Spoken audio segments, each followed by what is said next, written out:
এটা বিশেষ খবৰ 7 আগষ্টলৈকে বতৰে ভয়ংকৰ ৰূপ ল'ব পাৰে ৰাজ্যত ইতিমধ্যে গৰমৰ পিছতে পুনৰ ভয়ংকৰ বৰষুণ হোৱাৰ সম্ভাৱনা আছে ৰাজ্যৰ বিভিন্ন প্ৰান্তত ৰাজ্যৰ কোন কোন জিলাত এবাৰ বতৰে কাল ৰূপ ধাৰণ কৰিব পাৰে তাৰ সবিশেষ তথ্য জনাবলৈ চেষ্টা কৰিছো আৰু এই মুহূৰ্তত জনাইছো বতৰ আগলি বতৰৰ কিছু তথ্য ৰাজ্যত আগন্তুক 7 আগষ্টলৈকে বতৰে ল'ব কাল ৰূপ ৰাজ্যৰ প্ৰতিখন জিলাতে হাই এলাৰ্ট জাৰি কৰিছে বতৰ বিজ্ঞান কেন্দ্ৰৰ ফালৰ পৰা হাই এলাৰ্ট জাৰি কৰা হৈছে তীব্ৰবেগী ধুমুহা মুখলধাৰ বৰষুণ আৰু বজ্ৰপাতৰ আশংকা উৎকট গৰমৰ মাজতে ৰাজ্যত বতৰে ল'ব ভয়াবহ ৰূপ ৰূপ লোৱাৰ পূৰ্ণ সম্ভাৱনা আছে কোকৰাঝাৰ চিৰাং বাক্সা বৰপেটা বঙাইগাঁৱত অৰেঞ্জ এলাৰ্ট প্ৰদান কৰা হৈছে লগতে নলবাৰী লখিমপুৰ ধেমাজি কৰিমগঞ্জতো অৰেঞ্জ এলাৰ্ট প্ৰদান কৰা হৈছে ধুমুহা বতাহ প্ৰবল বৃষ্টিপাতে কপাব এইসমূহ জিলা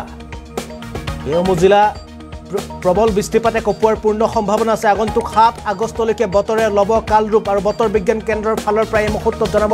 যে তথ্য আগবঢ়াইছে তথ্য আপোনালোকক জনাবলৈ চেষ্টা কৰিছো কিয়নো বিগত সময়ছোৱাত দেখা পোৱা গৈছিল যে প্ৰথম অৱস্থাত তীব্ৰ হাৰত বৰষুণ হোৱাৰ বাবে সমগ্ৰ ৰাজ্যত বানপানী দেখা পোৱা গৈছিল আৰু তাৰ পাছতে হঠাৎ বতৰৰ উষ্ণতা বৃদ্ধি পাইছিল অসম্ভৱ ধৰণে যি উষ্ণতা যি তাপ বৃদ্ধি পোৱাৰ মাজতে ৰাজ্যবাসীৰ মাজত হাহাকাৰ সৃষ্টি হৈছিল কিন্তু এইবাৰ বতৰ বিজ্ঞান কেন্দ্ৰৰ ফালৰ পৰা পুনৰ সতৰ্কবাণী প্ৰদান কৰা হৈছে যে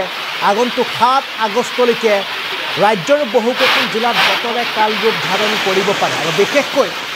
কোন জিলা অৰেঞ্জ এলাৰ্টত আছে আমি এই মুহূৰ্তত আপোনালোকক জনাবলৈ চেষ্টা কৰিছোঁ কোকৰাঝাৰ চিৰাং বাক্সা বৰপেটা বঙাইগাঁও অৰেঞ্জ এলাৰ্টত লগতে নলবাৰী লখিমপুৰ ধেমাজি কৰিমগঞ্জতো অৰেঞ্জ এলাৰ্ট প্ৰদান কৰিছে বতৰ বিজ্ঞান কেন্দ্ৰৰ ফালৰ পৰা ধুমুহা বতাহ প্ৰবল বৃষ্টিপাতে কপাব পাৰে ৰাজ্য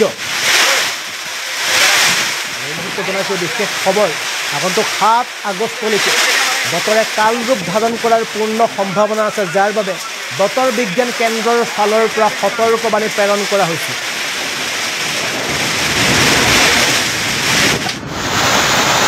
কোন জিলালৈ সতৰ্কবাণী প্ৰেৰণ কৰিছে ইতিমধ্যে আমি আপোনালোকক জনালোঁ পুনৰ এবাৰ আপোনালোকক জনাব বিচাৰিছোঁ উক্ত জিলাকেইখনৰ বিষয়ে কোকৰাঝাৰ চিৰাং বাক্সা বৰপেটা বঙাইগাঁও অৰেঞ্জ এলাৰ্ট লগতে লখিমপুৰ নলবাৰী ধেমাজি কৰিমগঞ্জতো অৰেঞ্জ এলাৰ্ট প্ৰদান কৰা হৈছে বতাহ বৰষুণৰ লগতে প্ৰবল বৃষ্টিপাতে কপাব পাৰে এইসমূহ জিলা বতৰ বিজ্ঞান কেন্দ্ৰৰ ফালৰ পৰা এনেদৰে সতৰ্কবাণী প্ৰেৰণ কৰা হৈছে ৰাজ্যবাসীক